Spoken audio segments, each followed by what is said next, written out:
मिट्टी की दीवारों और छप्पर वाली छतों से घिरे घने पेड़ों के बीच बसा हुआ एक छोटा सा गांव था जिसका नाम कोल्हापुर था।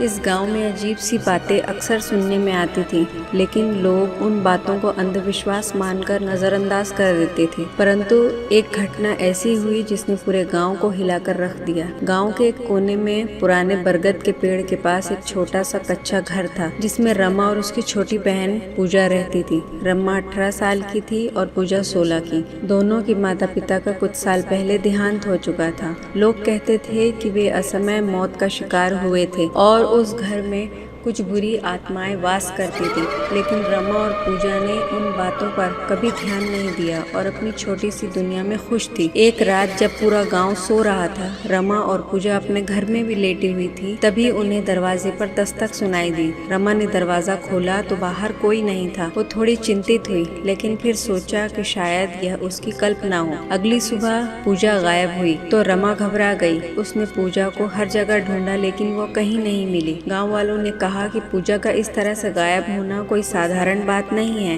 उन्होंने रमा को चेतावनी दी कि वो उस घर में अकेली ना रहे और उसे छोड़कर चली जाए, लेकिन रमा ने अपने घर को छोड़ने से मना कर दिया। उसने ठान लिया था कि वह पूजा को ढूंढ कर ही दम लेगी। रमा ने उस रात फिर से वही दस्तक सुनी, लेकिन इस बार वह आवाज और भी तेज थी। उसने दरवाजा खोला तो बाहर एक अजनबी व्यक्ति खड़ा था। वह व्यक्ति बेहद अजीब लग रहा था। उसकी आंखें लाल थी और उसकी त्वचा पीली। रमा ने उससे पूछा कि वह कौन है और क्या चाहता है, लेकिन उसने कोई जवाब नहीं दिया। बस वह धीरे धीरे घर के अंदर आया और रमा के सामने खड़ा हो गया। उस व्यक्ति ने रमा की तरफ इशारा किया और एक खौफनाक आवाज में बोला, तुम्हारी बहन अब इस दुनिया में नहीं है, वो मेरे साथ है और जल्द ही तुम भी उसी तरह मेरे साथ होगी। रमा ने डर के मारे दरवाजा बंद करने की कोशिश की, लेकिन उस व्यक्ति ने उसे रोक लिया। उसने रमा को पकड़कर एक अंधेरे कोने की तरफ खींच लिया जहाँ एक गुप्त दरवाजा था। उस दरवाजे के अंदर एक गहरा गड्ढा था जिसमें पूजा की लाश पड़ी थी। रमा की चीख गांव के लोगों तक पहुंची, लेकिन जब तक वे वहां पहुंचे उस वक्त से किसी भी जीवित इंसान का निशान वहां नहीं मिला। गांव वालों ने उस घर को श्रापित मानकर छोड़ दिया।